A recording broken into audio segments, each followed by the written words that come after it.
Duel. We used to go on your television show, the live. That was live in those days. There was no fool. We always were fooling around, but the mistakes went out on the air, didn't they? I loved it then. That's what disenchants me about television now. We were around the pool. We'll talk about that. Let me ask you, I just have to, because I've wanted to talk to you about this for many years. Because you got a little angry at me that time. I can't remember. Yeah, I can imagine I would get angry. No, but it wasn't. Oh, we were good friends. But wait a minute. I'm not the type to get angry. Yes, you did. You touched. Yeah, we were dueling. It was by the pool, right? I remember. The world's largest outdoor saltwater pool. Yes. Skip the bother and skip the fuss. Oh, you remember Take a public service bus. I don't believe public service sure is great. Takes you right up to the gate, remember? Brucie, I won't do radio if you won't sing, okay? Deal. I always wanted to sing. Me too. And we were dueling. I don't know what the heck. You always came up with some sort of a theme. Some gimmick. And one day the tip came off of the foil, the sword, and I cut you right in your belly. And we were on. And it was, well, you didn't like it too much. And you went in the pool, and I know you looked at me. You were really, as we say in Spanish, pissed. Yeah. Well, you don't remember? I forgive you now, 25 years later. That's what I wanted to bring it up. Do you forgive me? I do. Okay. I do. Good enough. I do. Those are fun days. It certainly were. It certainly were. The music was so different then. It was all new, and everybody was doing everything for the first time. We innovated so many things that that's what made it fun. Well, it was. Well, look, you had one of the really, truly innovative shows. You weren't just with the kids dancing to the music. You did themes, and you had a lot of fun. And it was a precursor of videos, really. That's what you were doing. If you remember, in 1965, the show was changed. The format was changed. It was called Clay Cole's Discotheque. And that was 65. It was a disco show. And we used to pull down a screen halfway through the show and run videos, but they were on film in those days. You know, the Beatles and the Moody Blues and the Animals all made these rock videos.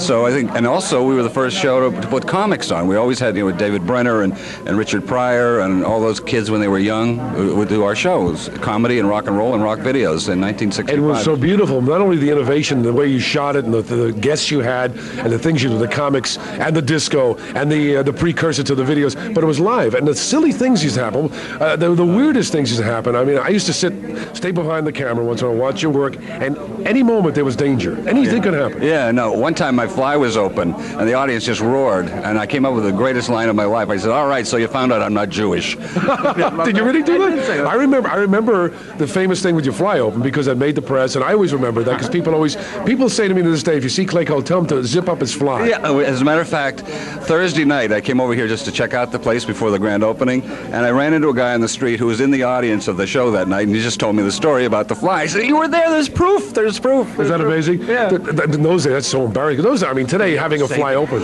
That's the thing. You did it. I didn't do television for 10 years. After the rock show in 1968, I didn't do television until the morning show on ABC in 1978. So it was 10 years.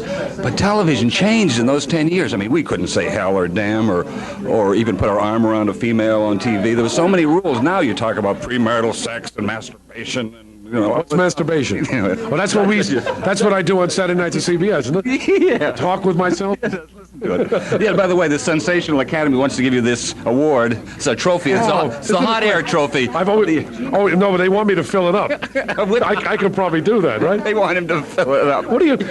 Right now, you are producing all kinds of things. Yes, I have a You're production company. running around, and how did this thing Writing start? and producing. Well, it's just something I love. I fell into it. I always produced, had my hand in the writing and producing of my own show.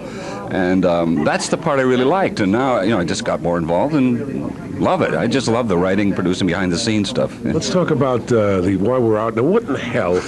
Let me ask you something very honestly. What in the hell are we doing in Staten Island? Can you tell me this? It's just really, love for our friends. It's love. That's all. That's what it is. It has to be love. Yeah, they would be there if we were opening our own. Are they paying you as much as they're paying me? Exactly. They are. So it must be love. You're all getting the hero sandwiches you can eat. That's terrific.